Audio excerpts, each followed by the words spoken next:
Merci d'être avec nous sur les antennes de la télévision Burkina Info. Mesdames et messieurs, salut à tous et bienvenue à ce nouveau rendez-vous de l'émission Le Grand Déballage. Un rendez-vous de décryptage de l'actualité par excellence sur nos antennes avec un invité tiré sur le volet. Et aujourd'hui, nous avons le plaisir de recevoir Maître Prosper Farama. Maître, bonjour. Bonjour. Merci d'avoir accepté l'invitation de Burkina Info. On vous appelle l'avocat des pauvres, des démunis. Qu'est-ce que ça vous fait quand vous entendez ça? Ce sobriquet qu'on vous a donné finalement au fil du temps. Moi, ça finit par me faire sourire. Écoutez, je ne suis ni l'avocat des pauvres, ni l'avocat des démunis. Je suis simplement un citoyen comme tout autre, comme vous, qui essaie de faire au mieux ce qu'il peut pour aider les autres. Et n'oubliez pas que je suis de profession avocat, donc je gagne ma vie par cette profession. Un avocat qu'on applaudit après un procès, il n'y en a pas beaucoup. Vous, là, il y a quelques jours, on vous a vu des travailleurs d'une société minière de la place qui vous ont soulevé, qui étaient très contents du verdict. Après, quand vous rentrez, vous avez le sommeil tranquille, vous vous dites, j'ai fait une œuvre utile pour la société éventuellement. Et n'oubliez pas que ceux qui m'ont applaudi étaient mes clients. Je ne suis pas sûr que l'autre partie en aurait fait autant. Mais non, vous savez, après plus de 15 ans de bar, je m'habitue et j'essaie de mettre au-dessus des émotions. Mais je peux comprendre que les clients soient aussi satisfaits et qu'ils puissent me rationner. Ben, ça fait partie de l'ordre des choses dans ce métier. Est-ce qu'un être un avocat, c'est un sacrifice, c'est un sacerdoce éventuellement qu'il faut accepter, subir pour bien faire son travail éventuellement? Oui, dans un pays comme le Burkina, et en général, dans un continent comme l'Afrique, être avocat, il y a forcément une part sacerdotale qu'il faut vivre. Vous savez, ici, cette profession n'est pas uniquement conçue comme un métier, un gagne-pain. Les gens nous voient, les avocats, comme, vous savez, des porteurs d'eau pour la société. Des porte-paroles, comme vous l'avez dit tout à l'heure, de la veuve et de l'orphelin. Donc, ils voient en nous une sorte de magistère. Partant de là, on ne peut pas se permettre de faire notre métier comme si nous étions, par exemple, dans une société occidentale, où tout le monde, à titre d'exemple, a des moyens de se payer un avocat au prix qu'on le jugerait, on va dire, utile. Il y a également le président du syndicat des avocats qui a clairement dit que vous n'avez pas fait vœu de pauvreté quand il s'est agi de parler de cette prise en charge des détenus qui n'avaient pas les moyens au cours des audiences. Ah oui, ça, il faut être clair. Mais je vous l'ai dit, comme vous, vous êtes journaliste, moi, je suis avocat.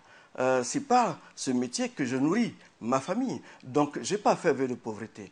Mais c'était pour répondre, je pense, à une situation, à une question qui lui a été posée.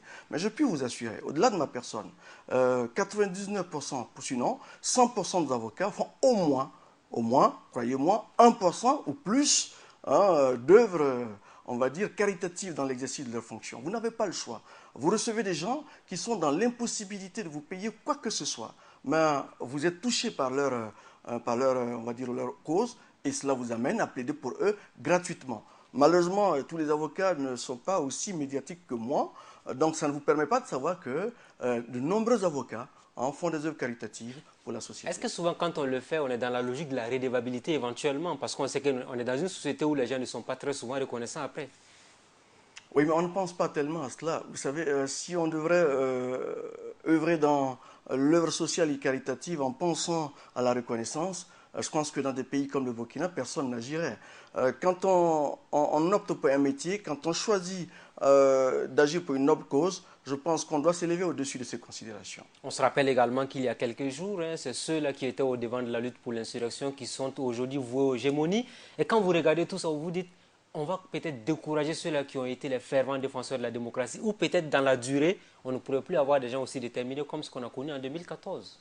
Ça ne devrait pas être le cas. Vous savez, les luttes des sociétés comme des hommes, elles sont des luttes forcément sur un long temps, avec, on va dire, des frustrations. Mais je pense que quand on lutte pour son peuple, on doit s'attendre à prendre des coups. On doit s'élever au-dessus de ces considérations.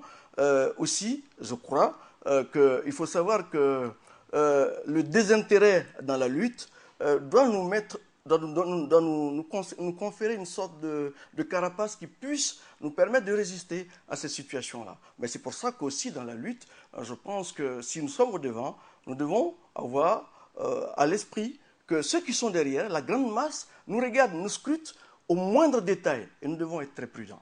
Et c'est le cas aujourd'hui de ces organisations de la société civile aujourd'hui. Quand vous regardez un peu tout ce qui se dit autour de ces OSC, on a l'impression que finalement, il y en a qui regrettent d'avoir mené ce combat.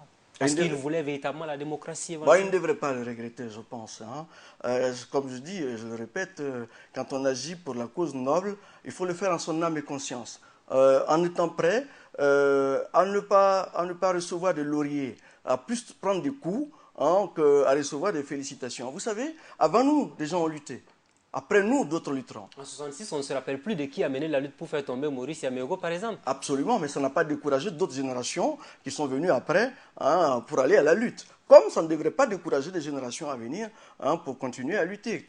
Rappelez-vous, vous savez, on parle uniquement de ceux qui sont, on va dire, au firmament, mais dans les luttes de tous les peuples, il y a ceux qui sont dans l'ombre. On se souviendra toujours de celui peut-être qui a fait voler un avion, mais on parlera rarement de ceux qui sont morts pour que cet avion vole. Mais c'est ainsi la vie, il faut accepter et se dire que, bon, si vous avez de la détermination, il faut le faire. Ça semble être un phénomène tout à fait africain. Et peut-être humain aussi. Parce que je ne suis pas sûr que quand vous prenez l'histoire de l'Europe, on ne puisse pas retrouver ce genre de situation. Mais peut-être oui, un peu particulier à notre culture. Mais c'est vrai parce que, vous savez, les vrais héros en Afrique, je pense, sont ceux qui meurent dans l'anonymat. Je pense que les peuples, peut-être, intègrent cet état d'esprit et pensent que nul n'a le droit de se prévaloir d'être l'héros suprême hein, dans une lutte aussi noble soit-elle. Maître Farama, alors l'actualité au Burkina, ce sont les 100 premiers jours de Roch Christian Kaboré à Kosiam. Vous avez également votre lecture de ce qu'il a pu faire en 100 jours. Est-ce que vous pensez que c'est suffisant pour quantifier les actions qui doivent tenir sur 5 ans? Non, absolument pas. 100 jours ne suffit jamais pour quantifier l'action d'un président. 100 jours permettent peut-être d'apprécier les schémas directeurs qui sont posés, si tant est qu'il y en a. Bon, 100 jours, qu'est-ce qu'on a vu Bon, on a vu que c'est 100 jours où ce pouvoir essaye de mettre en place, peut-être, hein, son programme. On se plaint tous parce qu'on n'a pas vu d'action et d'actes de schémas de sillon très forts dessinés hein, qui nous permettent de voir venir. Mais on ne demandait pas à ce régime en 100 jours hein, de dérouler tout un programme de 5 années. Est-ce que les excuses viendraient du fait que le pays a connu un attentat en janvier 2015 et puis 2016 du moins, et on se rappelle également de cette histoire de ces mouvements d'autodéfense, une histoire qui est venue de nulle part, qui a pourri l'atmosphère pendant plusieurs semaines au pays? Non, cela ne peut pas être une excuse. Je pense que gouverner, dans son principe déjà, c'est prévoir. On ne gouverne pas en eau calme. Non, quand on accède au pouvoir, ce à quoi on doit s'attendre, à mon sens, hein, dans la gouvernance, c'est le pire. On vient pour partir de nulle part, du pire, pour aller vers le meilleur. Mais donc, des attentats, si ce gouvernement, en arrivant, ne s'est pas dit qu'il pouvait rencontrer des difficultés de ce genre, mais c'est qu'il n'était pas prêt à gouverner. Non, donc cela ne peut pas être une excuse. Je pense qu'il faut peut-être, à leur décharge, dire qu'ils arrivent dans une situation déjà assez difficile. Mais aussi, à leur charge, dire qu'ils ont déjà gouverné pendant près de 20 ans. Mais donc, ils ne sont pas des novices de la gouvernance. Ils ne devraient pas être surpris par des phénomènes aussi, j'allais dire, ponctuels ou conjoncturels que des attentats ou ce que vous appelez les phénomènes de Kolwego. Justement, les mouvements d'autodéfense, finalement, on se dit, ouf, les acteurs de la justice doivent être satisfaits, vous, entre autres, parce que on avait une justice parallèle et qui ne vous arrangeait certainement pas, les avocats et autres. Parce que ce sont vos potentiels clients qui étaient jugés, condamnés en même temps. Non, vous savez, cette question des mouvements d'autodéfense, il faut la regarder avec un peu plus de profondeur. Vous savez, moi j'ai tendance à dire, et je le répète souvent à des amis sur cette question, quand un phénomène apparaît dans une société, il faut l'analyser dans sa profondeur. Quand on veut soigner une maladie, il ne faut pas s'en prendre à ses symptômes. C'est une erreur toujours que de juger un phénomène par ses effets, par ses conséquences, et non par sa cause. La question fondamentale qu'on devrait se poser, comment on en arrive à cette situation de groupe d'autodéfense. Il faut savoir que dans l'histoire, même très récente, ce n'est pas propre au Burkina. Si vous suivez l'actualité, déjà en 2014, le problème était déjà posé au Mexique. Rappelez-vous, l'État mexicain a fini par accepter et légaliser les groupes d'autodéfense hein, qui se sont installés dans certains États du Mexique. Tous des événements au Burkina Faso divergent quand même des exemples que vous venez de prendre. Le Mexique, il y a également par exemple un pays comme l'Ukraine où on a pu suivre un documentaire là-dessus. C'est exactement la même chose, mais dans ces pays, souvent la différence est qu'on attrape un délinquant ou un présumé délinquant, c'est important, et puis on va le remettre aux agents de sécurité. Chez nous, ce n'était pas le cas. Oui, ça c'est vous qui voyez ainsi. Comme je disais, la vision que vous vous en faites quand vous dites qu'il faut prendre un délinquant, le remettre aux agents de sécurité. En fait, vous faites des forces d'autodéfense les supplétifs des forces déjà existantes qui sont critiquées. Et donc non, à mon avis, le problème, il est mal posé. Pour moi, laissez-moi vous dire ce que j'en pense très sincèrement. Ce phénomène en soi n'est pas mauvais. Vous savez, la sécurité fait partie de ce qu'on appelle fait partie des pouvoirs régaliens de l'État, donc qui sont de la souveraineté de l'État. Mais quand on critique ces questions, ces groupes d'autodéfense, on fait comme si le pouvoir de la défense ou le pouvoir de la sécurité ne pouvait être exercé que directement par l'État. Mais c'est faux. Ben, attendez, souvenez-vous, au Burkina Faso, il y a des sociétés de gardiennage et de sécurité qui pullulent par dizaines. La sécurité, c'est le pouvoir régalien de l'État. Pourquoi des groupes privés peuvent-ils assurer la sécurité d'autres personnes? Donc, ceux qui ont les moyens peuvent se concéder, par exemple, peuvent avoir droit à plus de sécurité que les plus pauvres. Quand des gens dans une localité s'organisent, écoutez, pour assurer leur propre défense, ben, je ne vois pas, qu'est-ce qu'il y a de mal en cela? Oui, il y a un mal tout de même. On parle de présumé délinquant. Vous-même, vous êtes un avocat, vous savez qu'aujourd'hui, on ne peut pas condamner quelqu'un sans l'avoir jugé tout de même. Vous le savez très bien, ça, je ne vous apprends rien là-dessus.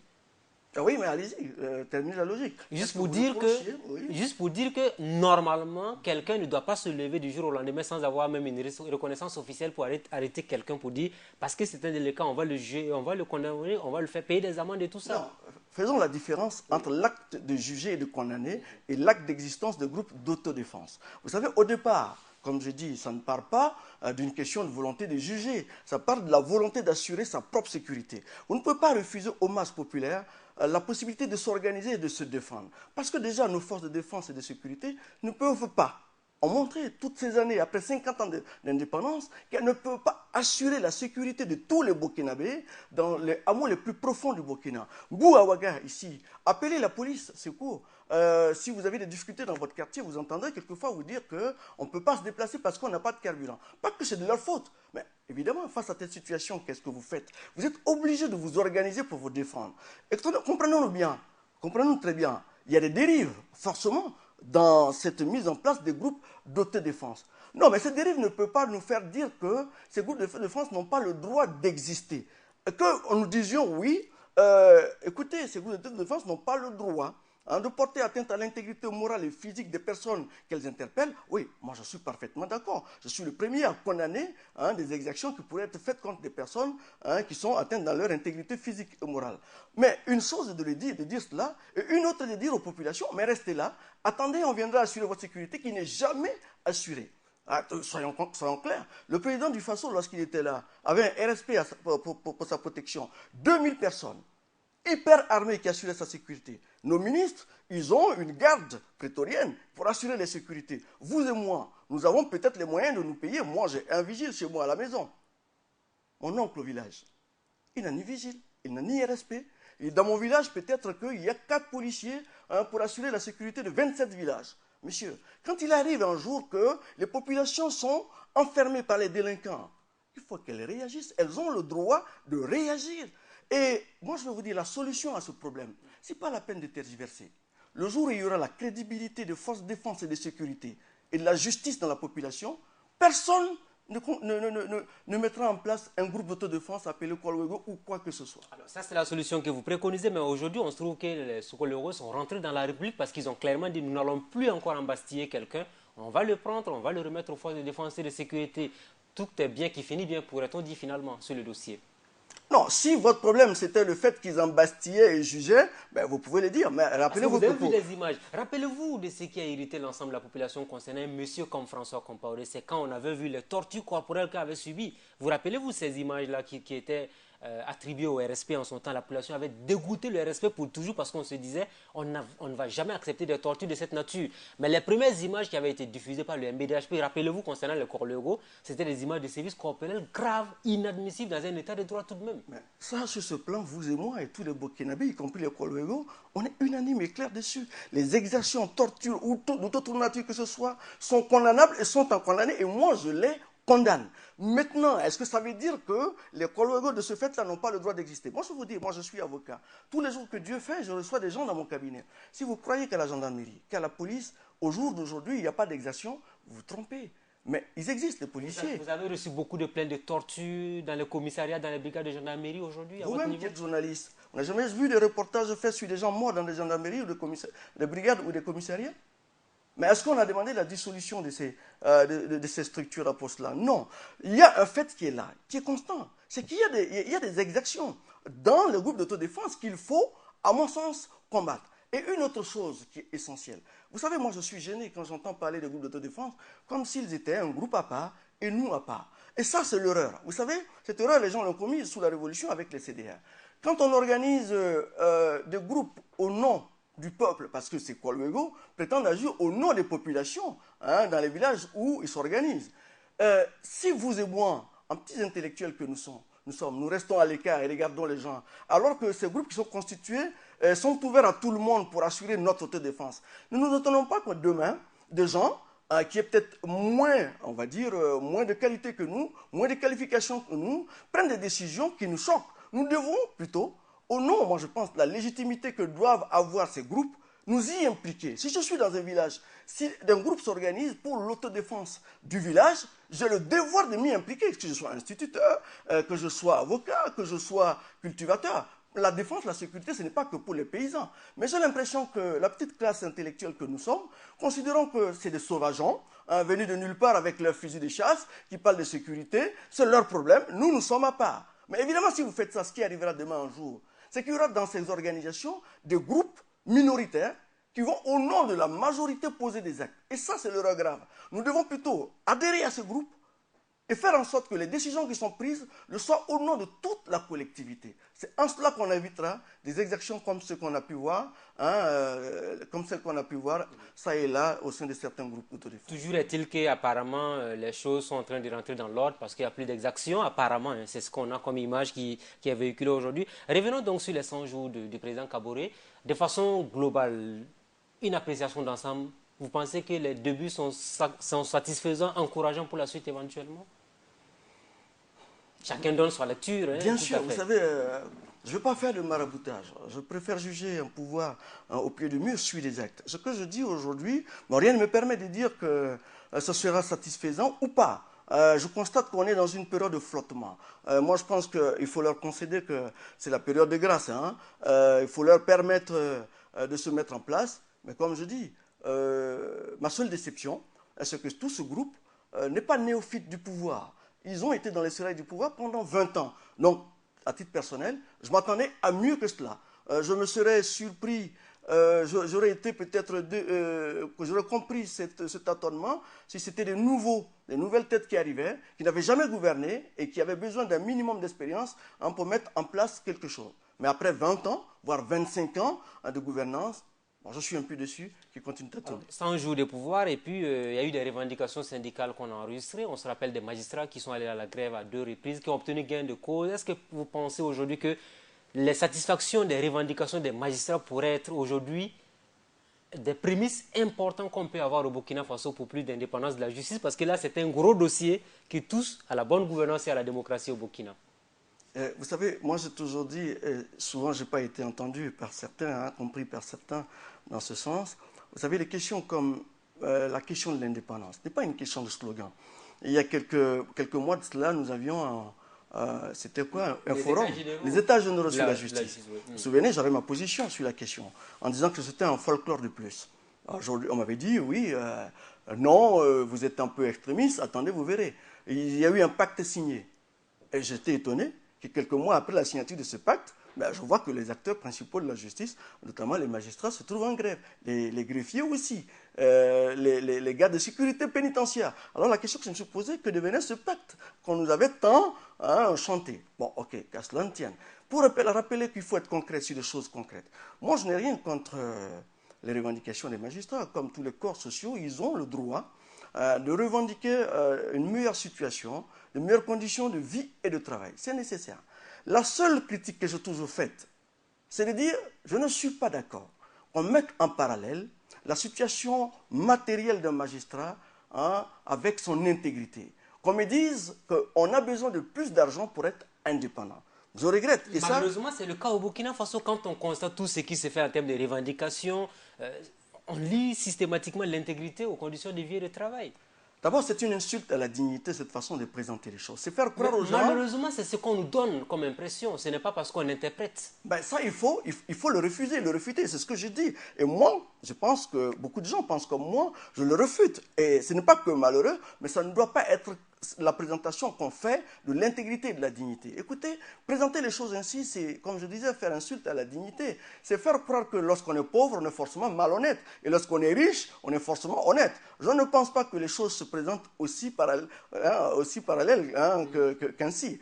Parce que pour moi, on est intègre de par une posture morale personnelle. On peut être pauvre et être intègre, on peut être pauvre et être malhonnête, on peut être riche et être intègre et riche et être pourri. Si on pose en termes d'argent, moi j'ai envie de dire, c'est donner un prix à la dignité. Dites-moi, à partir de combien?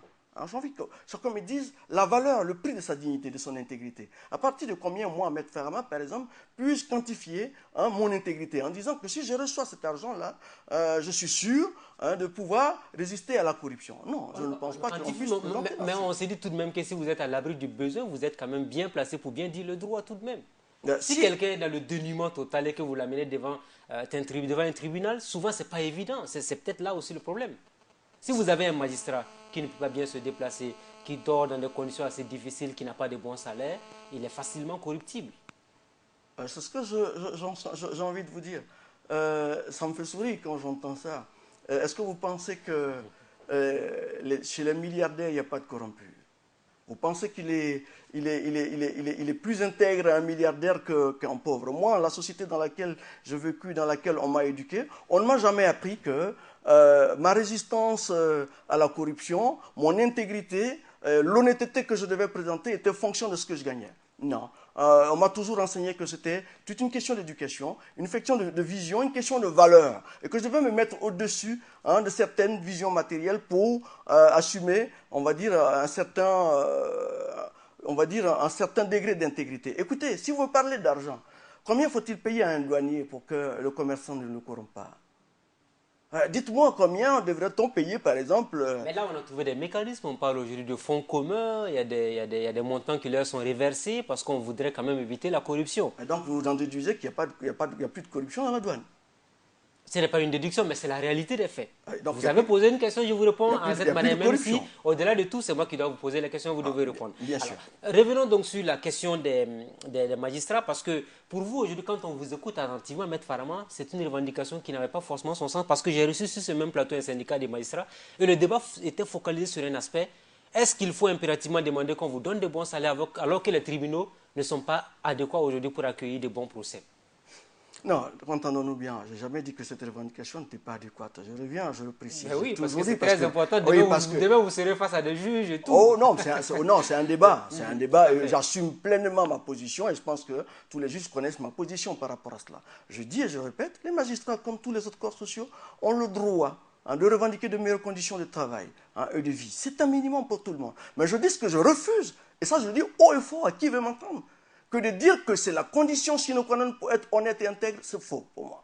Ça n'a aucun rapport.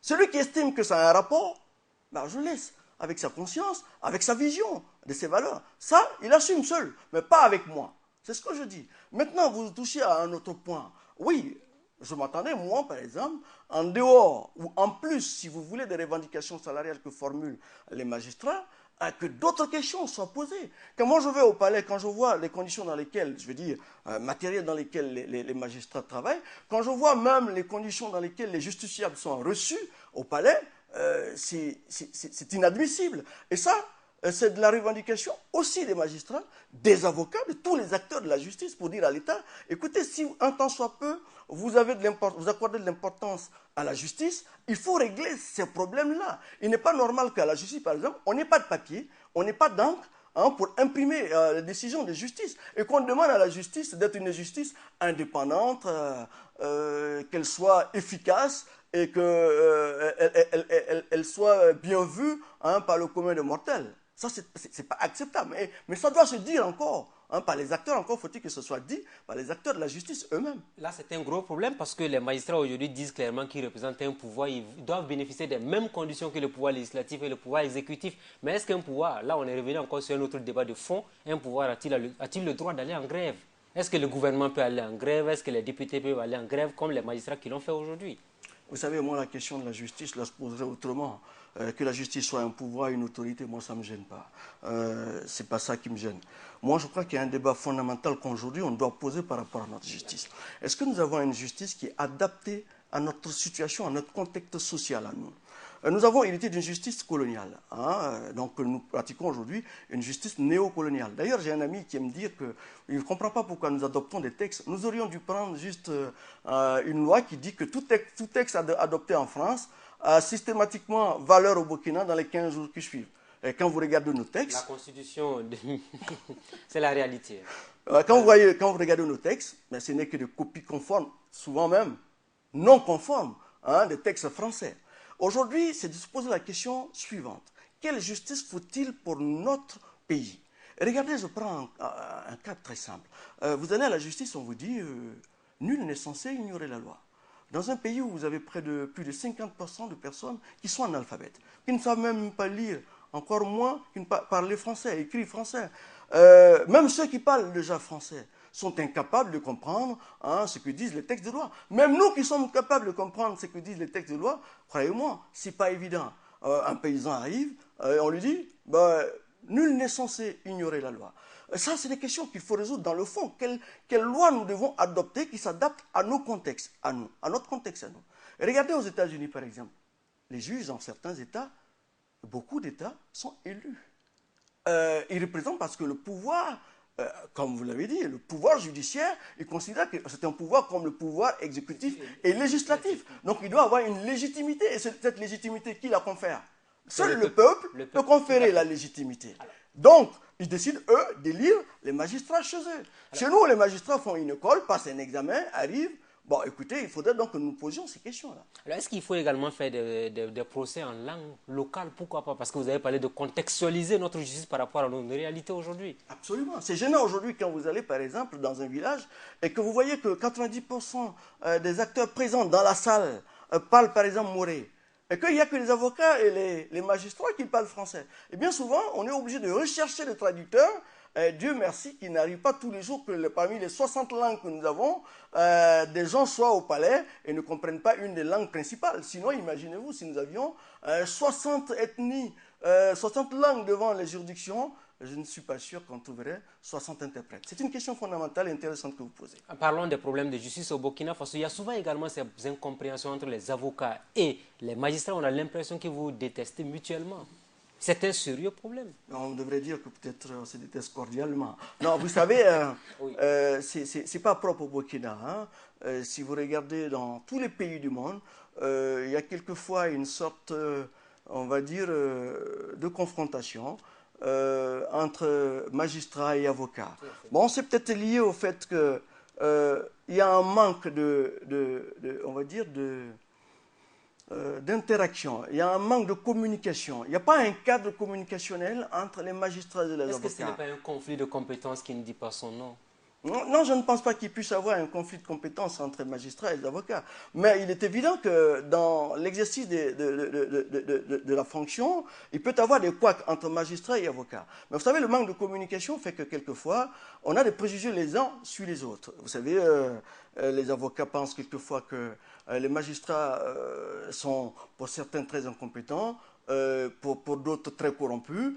Les magistrats, à leur tour, pensent que certains avocats sont très hautains, arrogants, et quelquefois même, pourquoi pas, incompétents, peut-être, bon, comme le disent certains, avec la grande gueule.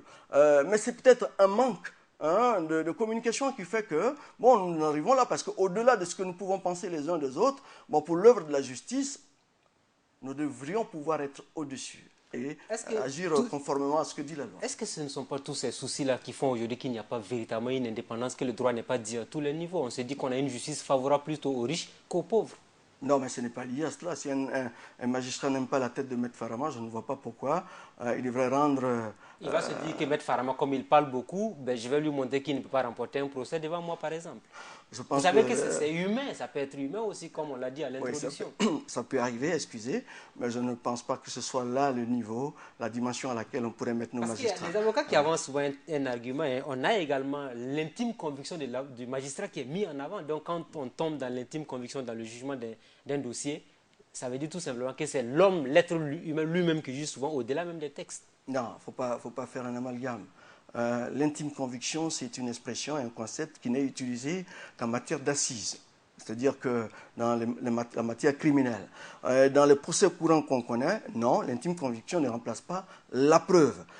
Et moi, je pense que quand on exerce une fonction comme celle de magistrat, il faut avoir de la grandeur d'esprit. Parce que juger, c'est une œuvre quelque part divine, comme diraient les croyants. Mais donc, quand vous avez cette fonction entre vos mains, vous devez pouvoir être au-dessus des petites considérations, de bas étage, et agir, moi je vais dire, en homme de grandeur. Parlons des dossiers qui vous intéressent naturellement, les grands dossiers qui vous intéressent le plus aujourd'hui. Le putsch manqué, on se rappelle également l'insurrection. Depuis lors, pas de justice pour toutes ces personnes qui sont tombées. Dossier Norbert Zongo, dossier Thomas Sankara, sur la question de justice, 100 jours jusqu'à présent, rien n'a bougé. Est-ce que vous qui êtes un avocat qui s'intéresse à ce genre de dossier-là, vous êtes un peu dessus de la lenteur de la procédure judiciaire et tout ça? Je ne pense pas que je sois le seul à être dessus. Je pense que la majorité des Burkinabés doivent l'être. Parce que depuis l'avènement de l'insurrection, on avait espéré mieux pour ces dossiers. Bon, encore plus au passage donc,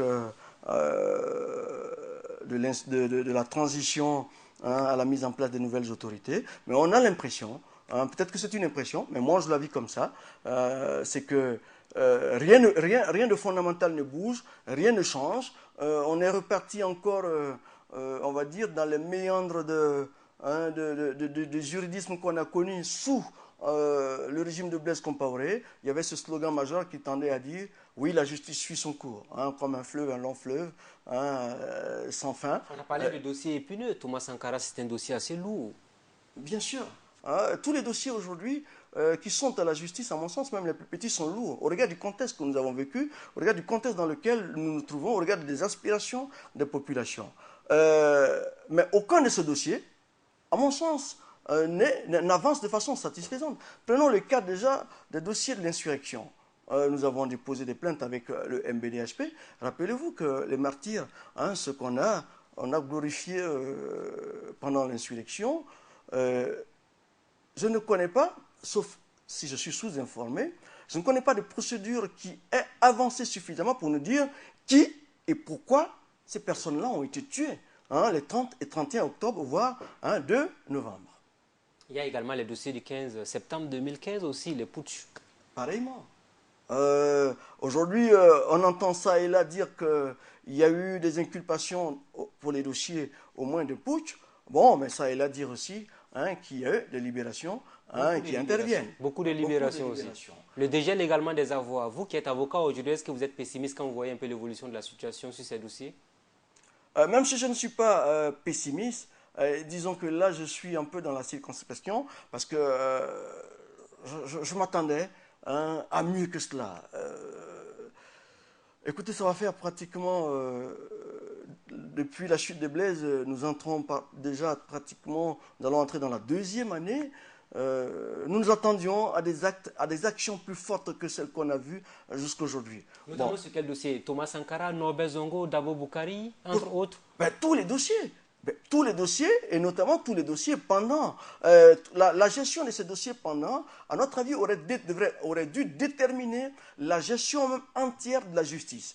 Par ces dossiers, relancer la vision que nous avons de la justice, réasseoir des bases solides de notre justice pour que ce peuple croit en quelque chose de nouveau relativement à sa justice. Alors, les événements d'octobre 2014, on se rappelle également, vous avez été l'un des fervents aujourd'hui, je disais des fervents opposants, entre guillemets, cela s'entend, contre Yacouba Isaac Zida, parce que vous vous êtes dit, ce monsieur-là ne méritait pas d'être à la tête du Burkina Faso. Au vu du déroulement des événements, vous dites, l'histoire m'a donné finalement raison sur lui. J'aurais préféré ne pas avoir raison, croyez-moi. Non, je n'avais rien contre la personne, que je n'ai rien contre la personne de Yacouba Isaac Zida. L'appréciation que je faisais, comme beaucoup d'autres Burkinabés, c'était par rapport à des éléments objectifs. Ce n'était pas des éléments subjectifs et ni émotionnels. Vous savez, l'émotion ne conduit nulle part. Il faut à un moment donné, sur la base de sa raison, faire des analyses concrètes et objectives. La question que moi, comme d'autres Burkinabés, nous étions posés, c'est de savoir, est-ce que Yacouba Isaac Zida, en tant que numéro 2 du RSP, qui fut l'un des maillons forts de la chaîne de pouvoir de Blaise Compaoré, pouvait-il assurer ce qu'on appelait à l'époque une révolution au Burkina? Comment peut-on faire une révolution contre soi-même? Non, et naturellement, je ne pouvais pas y croire, je pense que beaucoup de Burkinabés ne pouvaient pas y croire. Parce que lutter contre Blaise Compaoré, ce n'était pas contre la personne de Blaise Compaoré que nous luttions, souvenez-vous-en. Nous luttions contre le système que Blaise Compaoré a implanté pendant 27 ans. Et Yacouba Isaac Zida faisait partie entière de ce système parce que pendant 15 ans, il a été au RSP. Il a assuré la sécurité de ce régime. C'est grâce à ce RSP d'ailleurs que ce régime a tenu pendant 25 ans et lui en a été le numéro 2. Et donc on ne peut pas me dire, moi, que ce monsieur pouvait faire la révolution contre lui-même, contre le système auquel il a appartenu. Maître Farama aujourd'hui n'est pas du tout surpris des faits qui lui sont reprochés. Tout ce qui s'est dit autour de sa personne, vous n'êtes pas surpris, vu son origine. Non, moi rien ne me surprend, pour être franc. Écoutez, je ne vois pas pourquoi ce que quelqu'un a fait pendant 25 ans ou 15 ans durant, il le changerait en une année. C'est vrai que le miracle est possible, mais moi je vous dis, je préfère des gens qui ont eu une vision, des valeurs, des positions que j'ai connues pendant 25 ans, pour me convaincre qu'ils peuvent nous apporter quelque chose de nouveau, plutôt que de me dire, oui, des gens ont fait des choses pendant 25 ans, mais pourquoi pas ils pourraient faire quelque chose de neuf.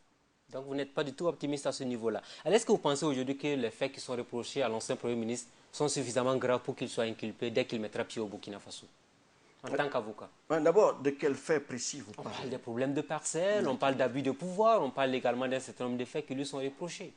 Vous savez, moi, je n'ai pas la chance, comme vous, les journalistes, d'avoir la primeur de l'information exacte sur ces dossiers. Moi, je suis l'actualité, je ne vois que les éléments que la presse me présente. Donc, vous ne m'en voudrez pas si je ne me prononce pas de façon, on va dire, technique sur des questions dont je n'ai pas les éléments exacts. Mais par contre, ce qui me choque dans cette histoire des parcelles, moi, je ne parle même pas d'un point de vue juridique. Vous savez, moi, le légalisme, je m'en méfie. Ceux qui pensent qu'on devrait être gouverné uniquement par les lois, sans tenir compte de certaines valeurs morales, sociales et politiques, je dis toujours que c'est une erreur. Vous savez, si on ne tient compte que des lois, Blaise ne partirait pas. Parce que, selon la loi, à mon sens, il pouvait rester. Si on ne tient compte que des lois, l'insurrection n'aurait pas eu lieu. Parce qu'il aurait fallu aller aux élections contre Blaise Compaoré, et Dieu seul sait si il serait parti. Si on ne tient compte que des lois, l'apartheid serait resté. C'est pour ça que je dis qu'à un moment donné dans la vie d'une société, il faut qu'on se lève au-dessus des lois et qu'on apprécie moralement et qu'on apprécie les actes que nous posons d'un point de vue de nos valeurs sociales. Écoutez, quand nous combattons Blaise Compaoré, l'une des règles, que nous lui demandions d'appliquer et qu'il refusait, c'était la transparence. C'était ce que certains avaient appelé de lutter contre la patrimonialisation de l'État. Écoutez, de refuser de faire en sorte que les biens de la République soient pour lui et ses amis, d'utiliser les positions qu'il avait, à lui et ses amis, pour s'enrichir. Quand nous faisons une insurrection dans ce contexte, et que des jeunes gens meurent, et que ceux qui prennent le pouvoir et qui viennent vous dire qu'ils sont révolutionnaires. Isaac Zida vient à la place de la révolution et clame qu'il est un adepte de Thomas Sankara, un homme très respectable et respecté dans ce pays, qui est mort dans le dénuement, rappelez-vous. Je ne connais du seul bien immobilier qu'on m'a présenté de lui, sa bicoque dans son village. Quand on remplace, quand on vient au nom de ces valeurs-là, et que l'une des choses qu'on fait, c'est de s'octroyer des parcelles et des milliers de mètres carrés. Pendant que des Burkinabés, des milliers de Burkinabés, des millions de Burkinabés veulent un lopin de terre, un petit lopin de terre, même 100 mètres carrés, pour pouvoir asseoir de quoi s'abriter contre la pluie. Moi, je dis que c'est indécent. Je dis que ce n'est pas moral et que c'est condamnable. Et ceux qui disent et qui essaient de trouver des excuses à cela, c'est inélégant et c'est dangereux pour notre société. Alors parlons à présent, et on va aller rapidement, nous sommes pris un peu par le temps, parlons à présent de ce retour à l'intégrité qui était même le fondement du programme de société de Rochma Christian Kaboré. Depuis qu'il a pris le pouvoir les 100 jours, on a vu qu'il y a beaucoup de remises en cause des symboles de l'État, des commissariats ou des brigades de gendarmerie qui sont attaquées par des populations en colère. Le cas le plus patent, c'est celui des Nagaré où des élèves s'en sont pris au drapeau national. Quand vous avez appris ces événements, quelle a été votre réaction à chaud? Mais écoutez, on est toujours affecté par ce genre de situation. Moi, je veux le dire très sincèrement, comme je le ressens.